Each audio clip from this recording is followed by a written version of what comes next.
Xin chào các bạn. Chào mừng các bạn đến với Vajna Podcast.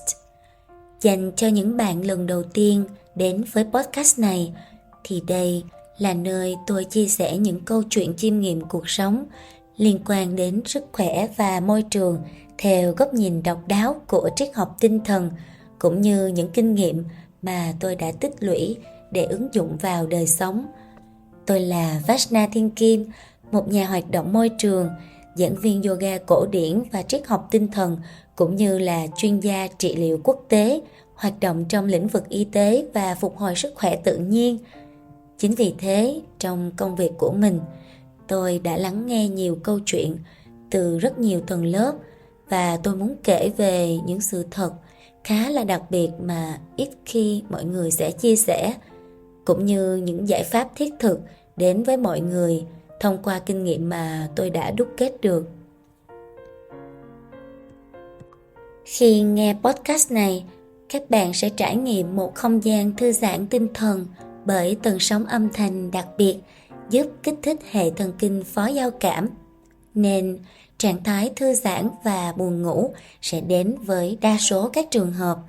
Nếu điều này diễn ra, nó cũng thật là tuyệt vời, bởi sóng não theta của bạn đã được kích hoạt.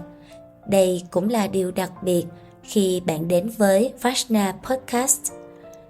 Các bạn có thể ghé thăm trang web vajnathienkim.org để xem thêm các tài liệu và tri thức được đăng tải miễn phí dành cho cộng đồng. Tôi rất vui khi các bạn đã dành thời gian quý báu để ghé qua và lắng nghe những chia sẻ về cuộc sống này cùng tôi. Và bây giờ, chúng ta hãy cùng đến với chủ đề của ngày hôm nay.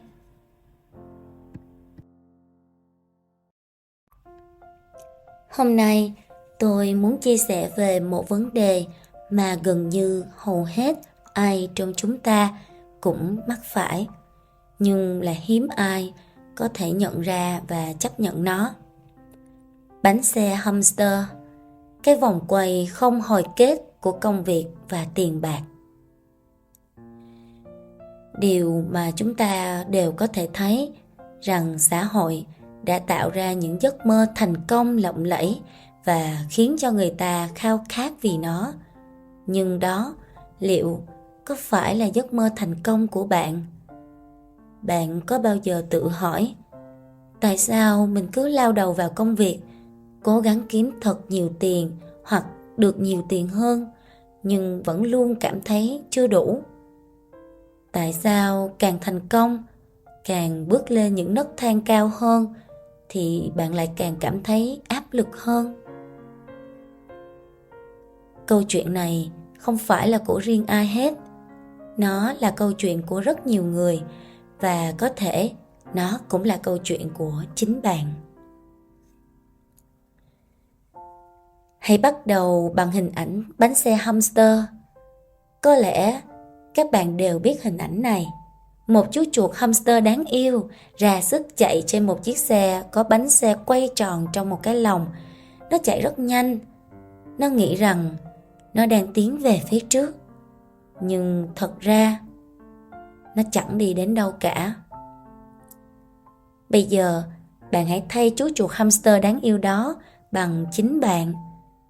Bạn thức dậy mỗi sáng, đi làm, nhận lương, trả hóa đơn, rồi lại tiếp tục đi làm.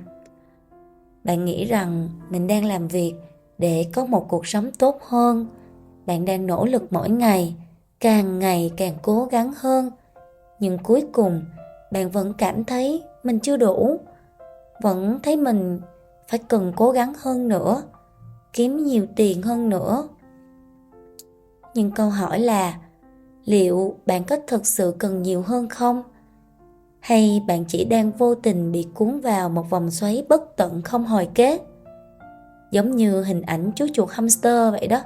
Nó ra sức chạy trên chiếc bánh xe trong lòng, chạy mãi.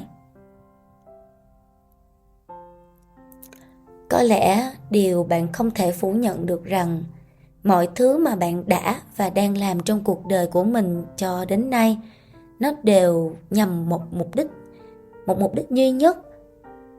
Bất kể là bạn đang lao động mưu sinh hay khởi nghiệp kinh doanh, hoặc tìm kiếm phát triển sự nghiệp, xây dựng gia đình hay theo đuổi những đam mê cá nhân, tất cả đều bởi vì bạn mong muốn có một thứ rất đơn giản.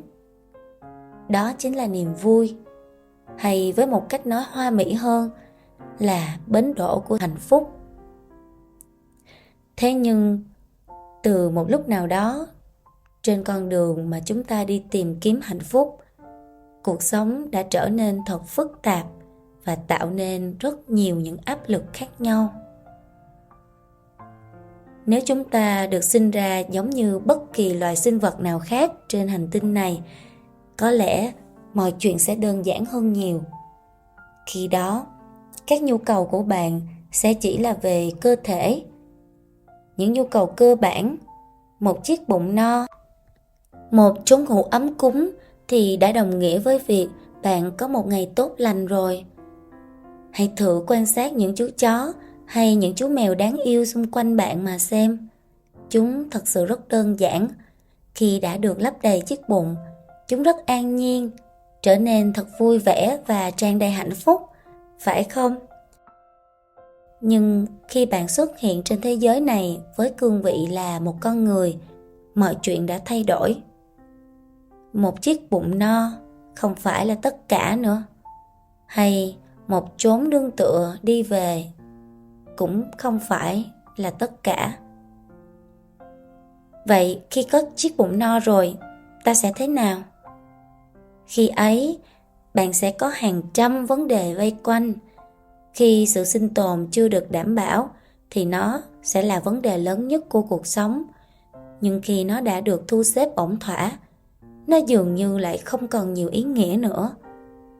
Đối với một con người như chúng ta mà nói, cuộc sống này dường như không kết thúc ở việc sinh tồn như hầu hết các loài sinh vật trên hành tinh này, mà bằng một cách nào đó, cuộc sống của con người ngày nay sẽ bắt đầu phát triển từ dấu mốc của việc sinh tồn. Như thế giới hiện đại ngày nay vậy, quá trình sinh tồn của chúng ta đã trở nên có tổ chức hơn bao giờ hết. Bạn có thể có mọi thứ mà mình cần cho những nhu cầu cơ bản, thậm chí là vượt qua những ngưỡng cơ bản rất xa mà không cần bước chân ra khỏi nhà. Đồng ý không?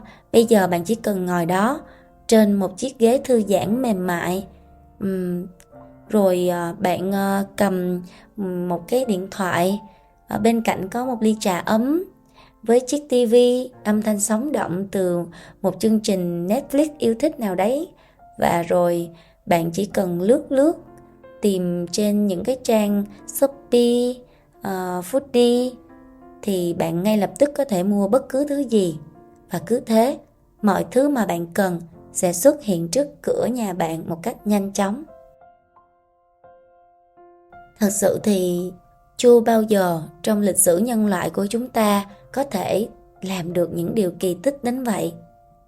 Phải công nhận, ngày nay một người dân bình thường cũng có thể tiếp cận dễ dàng với những thứ mà cách đây chỉ 100-200 năm, ngay cả những thành viên hoàng gia ở những vương quốc lớn mạnh nhất thời phong kiến thì cũng chưa chắc đã đủ khả năng chạm tới được. Chúng ta không thể phủ nhận, chúng ta đang là thế hệ sống tiện nghi nhất trong tất cả các thế hệ đã từng sống. Tuy nhiên, một điều chắc chắn rằng chúng ta không phải là thế hệ hạnh phúc nhất, giàu tình yêu thương nhất, hay bình an nhất và khỏe mạnh nhất. Dù có hết sức để cải tạo môi trường sinh tồn, làm ra vô vàn của cải vật chất tân tiến, thế nhưng chúng ta vẫn chẳng hạnh phúc hơn so với tổ tiên của mình hàng nghìn năm trước. Vậy tại sao điều này lại xảy ra như thế? Có lẽ bởi vì chúng ta đã tự phá vỡ mối liên kết bền chắc vốn có giữa cuộc sống và niềm vui, bằng cách tự ý thêm vào trong đó cái bánh xe hamster của mỗi người. Cuộc sống và niềm vui dường như đã trở nên xa cách vô tận, bằng khoảng cách của một vòng quay nhỏ bé. Nếu như những lời hứa hẹn về niềm vui và hạnh phúc của thế giới vật chất nó không thực sự mang lại kết quả như những gì đã được quảng cáo. Vậy chẳng phải đã đến lúc chúng ta cần nghiêm túc tìm hiểu xem mình đã bỏ lỡ điều gì và nhịp điệu đã bị sai ở đâu? Khi đã nhận ra, sao chúng ta có thể tiếp tục làm mãi những điều chưa từng có tác dụng trong suốt nhiều thiên niên kỷ qua chứ? Đã đến lúc để chúng ta cần phải thay đổi khuôn mẫu ấy và phát triển bản thân mình một cách toàn vẹn nhất. Đó là góc nhìn cá nhân của Kim. Còn bạn thì sao? Bạn đã bao giờ cảm thấy cuộc sống của mình giống như đang chạy trên một chiếc xe hamster chưa? Ngày qua ngày, sáng mở mắt ra, làm việc, kiếm tiền, tiêu tiền, rồi lại tiếp tục làm việc. Một vòng lặp tưởng chừng như vô tận. Ta cứ nghĩ rằng chỉ cần kiếm thêm một chút nữa thôi, có vị trí cao hơn thì ta sẽ mua được căn nhà lớn hơn, và lúc đó ta sẽ thấy hạnh phúc.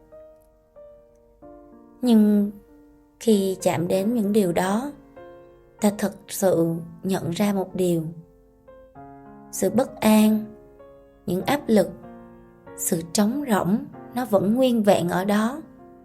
Nó không mất đi, mà thậm chí có khi còn lớn hơn, như là một khoảng không vô tận.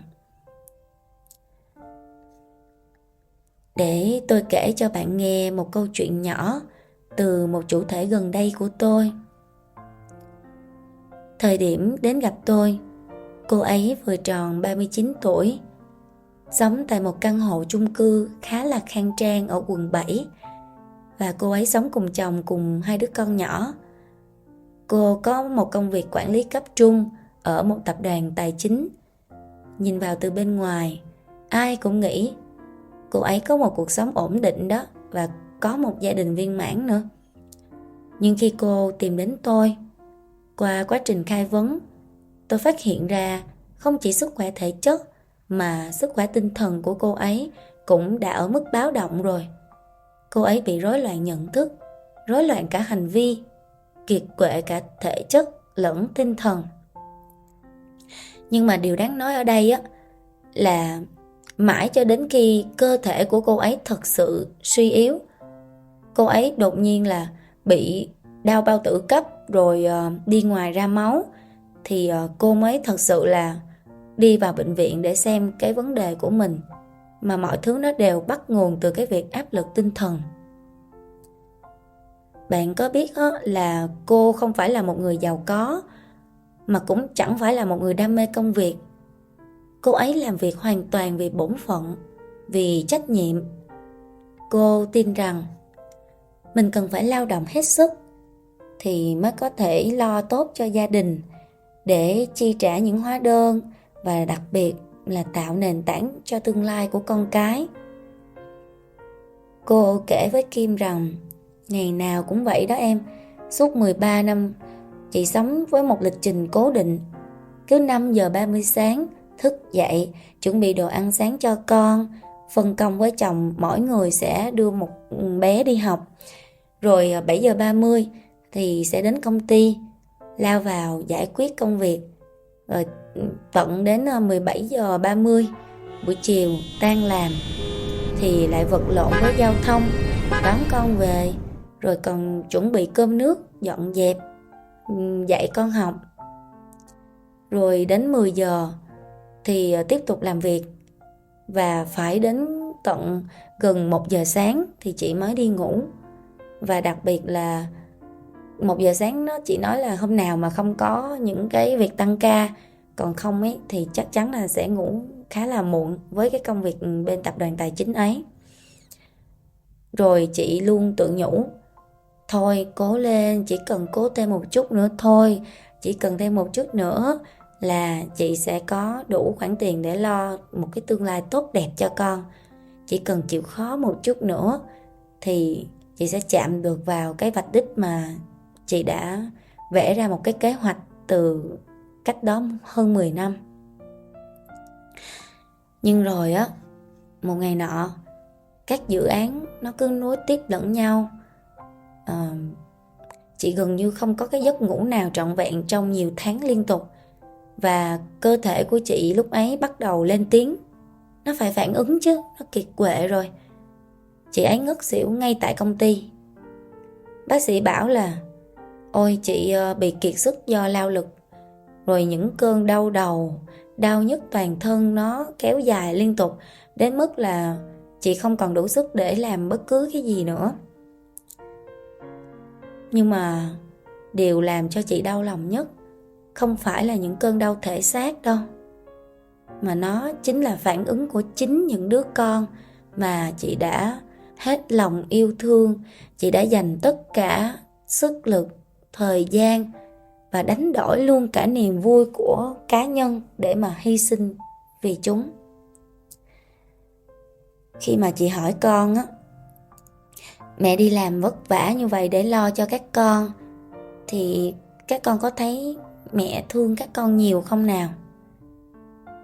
Rồi cả hai đứa bé nhìn vào chị, nó dửng dưng trả lời là con không cần, lúc nào mẹ cũng bận, mẹ chẳng bao giờ chơi với con cả. Đây, thật sự là nghe thì bất cứ ai cũng sẽ lặng người đi một chút. Thì khoảnh khắc ấy, chị chợt nhận ra một sự thật đau lòng rằng suốt bao nhiêu năm qua, chị lao vào một cuộc đua không vạch đích. Chị đã nỗ lực hết sức để mang đến cho con mình một cuộc sống đủ đầy. Nhưng mà đủ đầy là như thế nào? Như thế nào mới thật sự là đủ đầy? Các bạn có đo đếm được không? Nhưng cái hệ quả là chị không hề có mặt những lúc mà con của chị cần. Chị đã từng tin rằng chỉ cần chăm chỉ, con cái sẽ có một tương lai tốt hơn. Nhưng thực tế thì sao? Chị đã vô tình khiến những đứa con của mình nó lớn lên trong sự xa cách. Khi mà chúng cần một người mẹ lắng nghe thì chị lại bận họp. Khi chúng muốn khoe một bức tranh mới vẽ thì chị lại cau mày vì công việc quá nhiều. Khi chúng cần một vòng tay, chị lại chỉ có thể dành cho chúng một lời nhắc nhở khô khan: mẹ đang bận, các con đi ra chỗ khác chơi đi. Khi kể về những điều này, hồi tưởng lại cách mà chị đã giao tiếp với con mình, thật sự là chị không kìm được nước mắt. Chị bật khóc. Chị có sự hối hận. Chị đã từng nghĩ rằng chỉ cần làm việc chăm chỉ, lo đầy đủ cho con là đủ. Chưa kể đến việc chị còn không dành đủ thời gian cho chồng, và mối quan hệ giữa chị và chồng cũng trở nên xa cách, giống như cả hai chỉ sống với nhau vì trách nhiệm vậy. Nhưng mà trong tập podcast này, Kim sẽ không phân tích nhiều về khía cạnh mối quan hệ giữa chị và chồng, mà về việc đánh mất cái sự kết nối với con cái. Bởi vì chị đang vô tình tạo ra một vòng lặp mới cho thế hệ tiếp theo. Điều này cực kỳ là nghiêm trọng. Một thế hệ mà bọn trẻ lớn lên thiếu sự kết nối, bị nuông chiều bằng vật chất nhưng lại trống rỗng về mặt cảm xúc. Một thế hệ mà tiếp theo cũng sẽ lao vào công việc, cũng sẽ chạy miết để duy trì những gì mà cha mẹ chúng đã tạo ra. Một vòng lặp sẽ tiếp diễn mà không hồi kết. Bởi vì chúng cũng sẽ dạy cho con cái mình, cũng giao tiếp với con cái mình y như thế thôi. Sau cái sự cố đó thì chị rơi vào khủng hoảng. Chị tự hỏi là mình đã lỡ bao nhiêu cung bậc cảm xúc trong cuộc đời cùng gia đình và con cái, để rồi cuối cùng chị đánh đổi lấy điều gì? Để đổi lấy sự xa cách và mất kết nối giữa chính những người thân yêu nhất một cách xót xa như thế này sao? Chị cho rằng mình đã tước đi quyền phát triển tự nhiên và lòng trắc ẩn của những đứa con. Chị bỗng chốc cảm thấy đứa con mà chị hằng yêu thương, nó thật sự đã không còn trong vòng tay của mình nữa.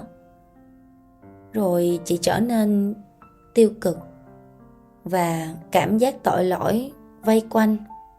Chị mặc cảm rồi tự ti và cảm thấy hiện tại mình thật vô dụng. Và sau một trận bệnh thì chị không còn có thể quay trở lại công việc, làm việc như ngày xưa nữa.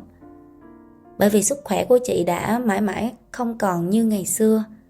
Sau khi đi làm trở lại, hiệu quả công việc của chị giảm sút rõ rệt. Tinh thần thì vẫn cứ trì trệ thế thôi. Và chị có xu hướng trầm cảm nặng hơn, dần dần thu hẹp bản thân và không còn muốn tiếp xúc với xã hội bên ngoài nữa. Kim đảm bảo là khi Kim kể về trường hợp này thì rất nhiều người nhìn thấy mình ở trong đó. Nhưng mà ở trường hợp của chị thì cũng khá là may mắn. Sau khi mà nói chuyện với Kim cũng không dưới 3 lần, và còn thông qua những cái ca trị liệu sức khỏe để phục hồi, thì chị đã thay đổi cái cách nhìn nhận về cuộc sống này, về cái đích đến, về hạnh phúc.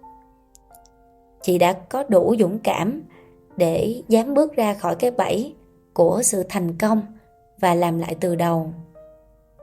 Sau khi phục hồi sức khỏe, chị chuyển sang một công việc khác. Thu nhập không quá cao nhưng đủ để sống. Quan trọng hơn hết là chị có thời gian dành cho gia đình. Chị thật sự có mặt khi con của mình cần. Và lần đầu tiên sau nhiều năm, chị cảm nhận được tình yêu của con một cách trọn vẹn các bạn ạ. Những đứa con nó cũng nhận được sự yêu thương đủ đầy của người mẹ để nuôi dưỡng lòng trắc ẩn một cách phù hợp nhất. Thì với Kim đây là một cái kết quả thật sự viên mãn. Bởi vì đến với những cái người khách hàng của mình, mặc dù là ban đầu họ đến với Kim vì vấn đề sức khỏe, nhưng mà tất cả những cái vấn đề nó bắt đầu thể hiện ra trên cái sức khỏe cơ thể vật lý của mình. Nó đều bắt nguồn từ những vấn đề rối loạn về tâm trí, bất ổn về tinh thần, hay là những cái sự tắc nghẽn mà hoàn toàn là từ cái tinh thần nó mang đến. Thì nếu như Kim chỉ phục hồi cho chị về sức khỏe thôi, mà không thể tham vấn tâm lý để chị cởi bỏ những cái xiềng xích áp lực, hay nói đúng hơn là cái nguyên nhân khởi phát của những vấn đề của chị, thì làm sao mà chị bước ra khỏi những cái vấn đề thật sự của mình.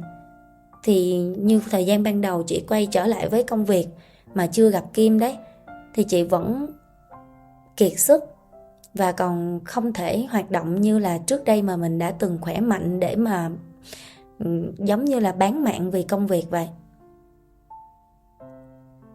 Và Kim thật sự cảm thấy công việc của mình rất là có ý nghĩa khi mà mình có thể giúp chị thay đổi cả một cuộc đời. Không bao giờ là quá muộn để bắt đầu lại đâu. Nhưng sự thật là thực tế không nhiều người sẽ có thể dũng cảm để dừng lại. Bao nhiêu người ngoài kia chưa thể dừng lại.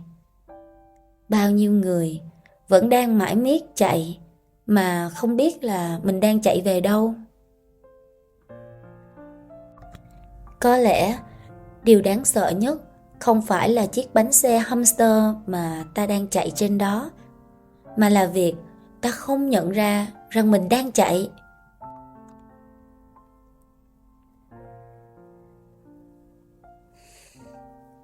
Những gì cô ấy trải qua có lẽ không phải là câu chuyện hiếm hoi. Thực tế, đây là bi kịch thầm lặng của rất nhiều người trong xã hội hiện đại ngày nay. Chúng ta cứ mãi lao vào làm việc, hy sinh tất cả chỉ vì một tương lai tốt đẹp hơn mà. Nhưng trong hành trình đó, chúng ta lại vô tình đánh mất chính những điều quan trọng nhất. Có bao nhiêu bậc cha mẹ ngoài kia đang nghĩ rằng chỉ cần làm việc cực lực, kiếm thật nhiều tiền thì con cái sẽ được hạnh phúc. Nhưng hạnh phúc của con trẻ không chỉ đến từ điều kiện vật chất, mà nó còn đến từ sự kết nối, sự có mặt trọn vẹn của cha mẹ trong hành trình lớn lên của chúng. Một đứa trẻ có thể không nhớ đến chiếc iPad đời mới mà bạn đã mua, nhưng nó sẽ nhớ mãi cái lần mà bạn quát mắng khi chúng cố gắng nói chuyện với bạn. Chúng sẽ nhớ những bữa cơm mà cha mẹ không ngồi ăn cùng vì còn bận họp hành. Rồi những lần muốn tâm sự, nhưng chúng chỉ nhận được câu "mẹ bận rồi, để sau nhé". Và cứ thế đó, những tổn thương tâm lý cứ dần dần hiện hữu, và sự xa cách hình thành lúc nào cũng không hay. Đến khi bạn nhận ra thì mọi thứ có lẽ nó đã muộn màng rồi. Và cái thực trạng hiện nay thì rất nhiều những đứa trẻ còn rất là ít tuổi mà đã bị vấn đề trầm cảm. Thì một trong số những nguyên nhân chính dẫn đến điều này, đó là vì cha mẹ mất kết nối với con cái. Câu chuyện của người phụ nữ ấy không chỉ là câu chuyện của riêng cô. Khá nhiều chủ thể đến gặp tôi vì những vấn đề khác, nhưng thông qua khai vấn, tôi cũng phát hiện ra họ cũng gặp những trải nghiệm tiêu cực tương tự mà bản thân không hề hay biết về hệ quả thực sự của nó. Và đôi khi họ còn cho đó là chuyện bình thường nữa cơ. Chuyện mà cha mẹ lao vào vòng xoáy của kinh tế, kiếm tiền để lo cho nhà cửa, cho con cái, thì không dành thời gian được cho nó là chuyện hiển nhiên. Đấy, đó là câu chuyện của những ông bố, bà mẹ đang cực lực chạy đua với thời gian, của những người trẻ đang vùi mình trong công việc mà lại quên đi chính mình, quên đi gia đình và những thứ nó thực sự là quan trọng. Bởi vì tất cả mọi người đều nghĩ rằng chỉ cần cố gắng thêm một chút nữa là sẽ chạm đến hạnh phúc, nhưng lại không nhận ra rằng hạnh phúc chưa bao giờ nằm ở điểm đích, mà nó luôn tồn tại trong những khoảnh khắc mà chúng ta đã bỏ lỡ. Nếu bạn thấy hình ảnh của mình đâu đó trong câu chuyện này, có lẽ đã đến lúc bạn cần dừng lại và tự hỏi, liệu mình có đang thực sự sống, hay mình chỉ đang tồn tại để chạy theo một phiên bản thành công mà ai đó đã áp đặt? Và quan trọng hơn hết, bạn có thực sự đang hạnh phúc không?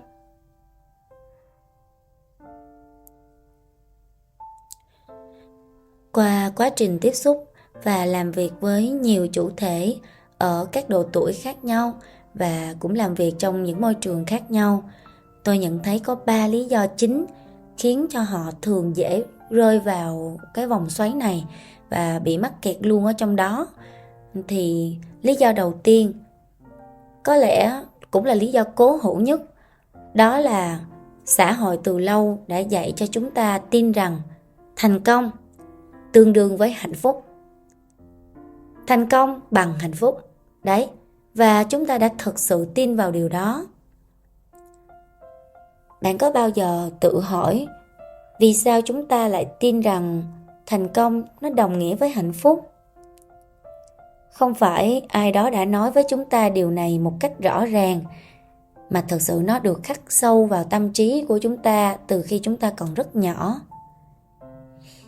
Có lẽ để hiểu rõ hơn, chúng ta cần quay ngược thời gian lại một chút, trở về thời điểm cuộc cách mạng công nghiệp lần thứ nhất, khi James Watt, ông đã phát minh ra động cơ hơi nước vào năm 1784.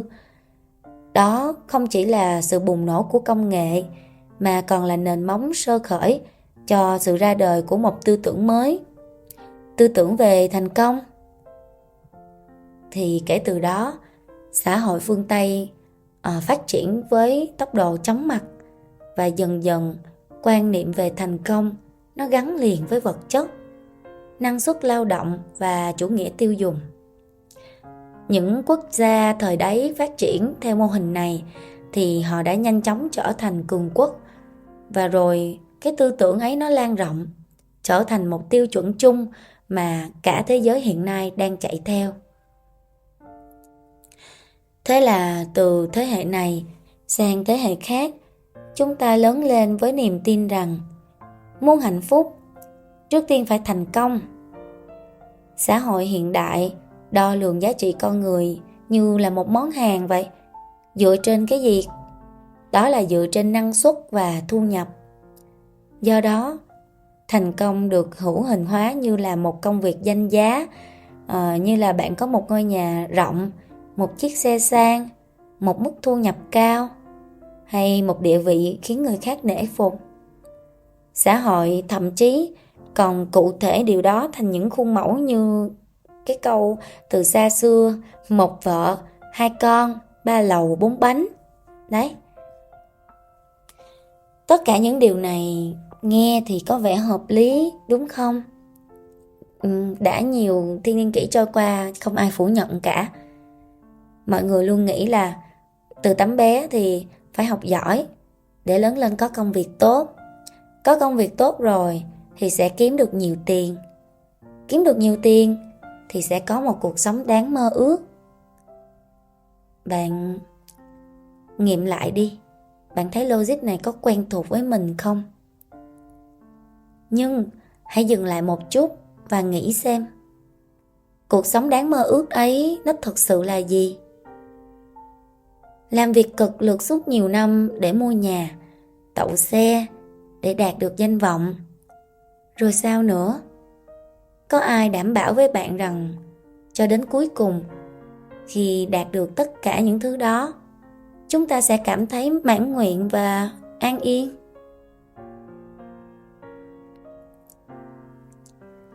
Xã hội cứ thúc đẩy chúng ta chạy theo tiền bạc, danh vọng, mà quên mất một câu hỏi quan trọng hơn. Mình thực sự sống vì điều gì? Tôi đang không nói đến lý do bạn chọn một công việc hay một mục tiêu cụ thể. Tôi muốn nói về lý do mà bạn có mặt trên cuộc đời này. Chắc chắn nó phải sâu sắc hơn nhiều so với việc chỉ lao động, kiếm tiền và cố gắng đạt được một phiên bản thành công nào đó mà xã hội đã áp đặt. Và để rồi, cho đến cuối cuộc đời của nhiều người, có lẽ sẽ nuối tiếc khi nhớ về những năm tháng mà bản thân đã thiếu trải nghiệm, hoặc trải nghiệm chỉ gói gọn trong một không gian của một văn phòng. Đó là nếu như họ không bị sụp đổ về sức khỏe hay là gục ngã giữa những cái chặng đường gian nan đó. Chúng ta đang sống trong một thời đại mà thành công không còn là một khái niệm rộng mở nữa. Nó thật sự đã bị bó hẹp trong những con số, như số tiền trong tài khoản nè, số tầng của ngôi nhà, số hectare của đất, hay số phân khối của chiếc xe. Khi nhắc đến cuộc sống bình thường phần lớn mọi người không nói về trải nghiệm hay cảm xúc đâu.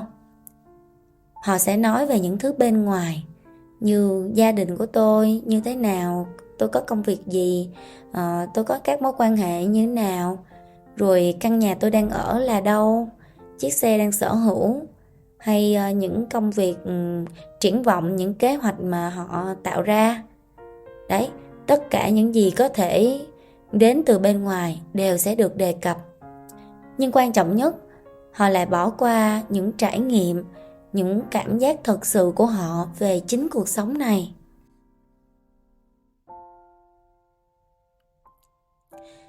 Và đó là lý do vì sao chúng ta ngày càng xa rời hạnh phúc thật sự, để kiếm tìm những niềm vui áp đặt và chìm đắm trong đó.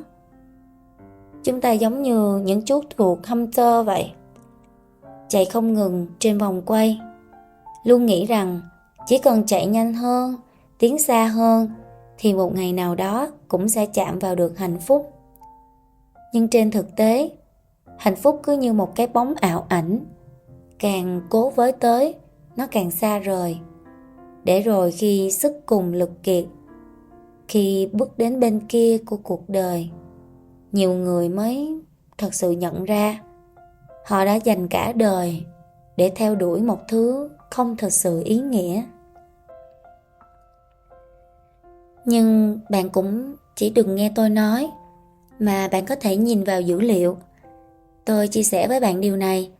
Theo nghiên cứu của Daniel Kahneman tại Đại học Princeton vào năm 2010, ông đã phân tích 450.000 đánh giá và đưa ra một kết luận rất thú vị. Ông nói, tiền có thể giúp cuộc sống dễ chịu hơn, nhưng nó không mua được hạnh phúc. Cụ thể, thu nhập thấp có thể làm trầm trọng thêm cảm giác bất hạnh. Nhưng khi thu nhập vượt quá 75.000 đô la một năm, mức độ hạnh phúc không còn tăng nữa. Nói cách khác, một khi bạn đã có đủ để sống thoải mái, việc kiếm thêm tiền nó không khiến bạn vui hơn. Nếu như niềm vui của bạn trước giờ chỉ dựa vào vật chất. Vậy cho nên, nếu bạn đang cảm thấy áp lực vì chưa đạt được thành công theo một tiêu chuẩn của xã hội, thì hãy dừng lại một chút. Hãy tự hỏi, thành công đó có thực sự là của bạn không? Hay chỉ là một giấc mơ được lập trình sẵn? Bạn đã bao giờ nghe đến hội chứng Arrival Fallacy chưa? Tạm gọi là hội chứng ảo tưởng khi đạt được mục tiêu. Thuật ngữ này đã được nhà tâm lý học Ben Shahar, một tiến sĩ của Đại học Harvard, đã đưa ra để mô tả một ảo tưởng rất là phổ biến rằng chúng ta tin rằng khi đạt được một mục tiêu nào đó, ta sẽ có được niềm vui và hạnh phúc. Nghe thì có vẻ hợp lý, đúng không? Nhưng sự thật không phải vậy. Ben Shahar, ông đã nghiên cứu trên rất nhiều người thành công, từ những người giàu có, nổi tiếng cho đến những cá nhân đạt được ước mơ của họ. Và điều đáng buồn là ngay cả khi đã có trong tay mọi thứ thì những người đấy vẫn rơi vào trạng thái trầm cảm. Có trường hợp bị bệnh tâm thần nữa. Thậm chí họ lạm dụng những chất gây nghiện ngay cả sau khi đã đạt được những ước mơ và kỳ vọng. Những người bị ảnh hưởng bởi hội chứng này thì thường cảm thấy không hạnh phúc, và họ tin rằng đạt được mục tiêu nào đó, thành công sẽ giúp họ thoát khỏi nỗi buồn, và cứ thế họ chạy theo rồi vòng lặp diễn ra. Nhưng họ cuối cùng cũng phải chấp nhận rằng tất cả những cái thành công và đạt được mục tiêu nó không mang lại niềm vui như mong đợi. Đặc biệt là cái sự thỏa mãn ấy, nó sẽ là một cơn gió thoáng qua. Và rồi, thực tế, niềm tin sai lầm này nó sẽ khiến tình trạng tinh thần của họ sẽ trở nên tồi tệ hơn. Họ không chỉ thất vọng mà còn có thể rơi vào trạng thái tuyệt vọng và chán nản ở những giai đoạn sau. Không chỉ những người thành đạt mới rơi vào vòng lặp này. Trên thực tế, chúng ta dù ở bất cứ đâu, làm bất cứ công việc gì, cũng đang bị ảnh hưởng bởi hội chứng này. Bạn có nhớ lần cuối cùng mà mình nghĩ rằng chỉ cần tôi đạt được mục tiêu đó thì tôi sẽ hạnh phúc? Có thể là một công việc tốt hơn, một mức lương cao hơn, hay một danh hiệu nào đó. Để rồi khi đạt được, cảm giác thỏa mãn nó có đấy, nhưng nó không kéo dài lâu. Và ngay sau đó, bạn lại muốn nhiều hơn, muốn cao hơn, muốn tốt hơn. Và thế là một vòng lặp vô tận bắt đầu. Càng cố gắng đạt được nhiều thứ thì bạn sẽ càng cảm thấy trống rỗng nhiều hơn thôi. Đó cũng là lý do tại sao có người kiếm được hàng chục, hàng trăm tỷ nhưng vẫn thấy chưa đủ. Có khi ngày xưa họ nghĩ có 10 tỷ sẽ có hạnh phúc, nhưng khi có rồi thì họ lại muốn 20 tỷ và đến con số hàng trăm. Có người tin rằng làm giám đốc sẽ được tự do hơn, nhưng rồi họ sẽ nhận về kết quả là áp lực thì tăng gấp bội, tự do thì đừng mơ tưởng. Đây chính là cái bẫy tinh vi của lời hứa rằng thành công sẽ mang lại hạnh phúc. Xã hội hiện đại thực sự đã lập trình cho chúng ta tin rằng hạnh phúc nó phải gắn liền với thành tích, phải là sự nổi bật trong mắt người khác. Quan niệm này vẫn rất phổ biến. Cũng một nghiên cứu khác của Harvard cho Kim thấy được rằng là ngay cả khi là trẻ em thì cũng đang được dạy rằng thành công cá nhân là chìa khóa duy nhất của hạnh phúc. Trong khi những giá trị như sự quan tâm, lòng nhân ái hay sự chính trực lại ít được nhấn mạnh hơn. Điều này nó vô tình nuôi dưỡng hội chứng ảo tưởng khi đạt được mục tiêu, khiến cho sức khỏe tinh thần của chúng ta ngày càng bị ảnh hưởng trầm trọng hơn. Có một quyển sách nói về hạnh phúc khá là nổi tiếng, The Architecture of Happiness của tác giả Alan de Botton. Ông nhận định rằng chúng ta có thể đang theo đuổi một phiên bản thành công nhưng không phải của riêng mình, mà là do xã hội lập trình.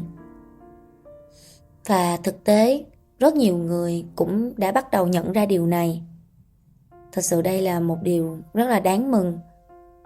Bắt đầu, chúng ta sẽ đặt ra câu hỏi về văn hóa chạy theo thành tích, về chủ nghĩa tiêu dùng, nó đang dẫn dắt con người theo một hướng sai lầm như thế nào. Cách đây vài năm thì những quan niệm áp đặt về thành công nó đã được đẩy lên mức cực đoan. Như ở Trung Quốc, văn hóa 996 ra đời, như làm việc 9 giờ sáng đến 9 giờ tối, 6 ngày một tuần. Nhưng điều gì đã xảy ra các bạn biết không? Khi những con người này, họ nhận ra rằng dù họ làm việc cực lực đến đâu, họ vẫn không đủ tiền để mua nhà hay ổn định cuộc sống. Rồi họ bắt đầu phản kháng. Ngày càng nhiều người đã bắt đầu đặt câu hỏi: mình có thật sự muốn theo đuổi những điều này hay không? Hay mình chỉ đang chạy theo một giấc mơ mà ai đó đã tạo ra cho mình?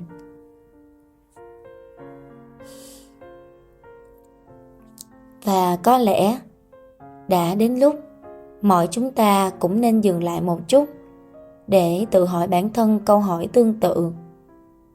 Bạn có đang chạy theo một giấc mơ thực sự là của mình? Hay chỉ là một giấc mơ mà xã hội đã lập trình sẵn?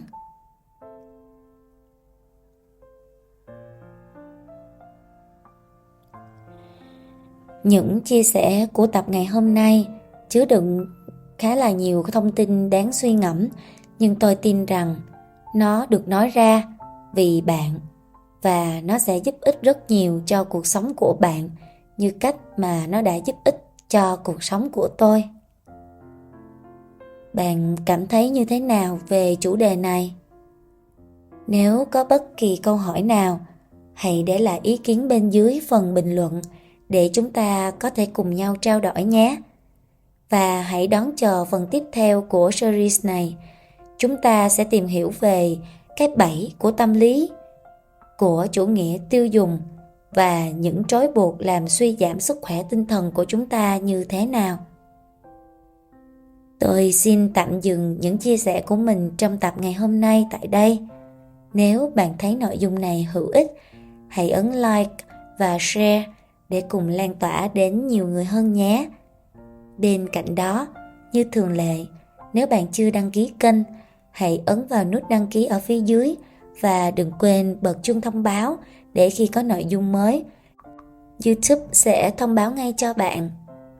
Hẹn gặp lại bạn vào mỗi tối thứ 6 hàng tuần tại Vajna Podcast, nơi chúng ta lại cùng nhau khám phá những điều thú vị về cuộc sống và sức khỏe. Chúc bạn một buổi tối cuối tuần bình an.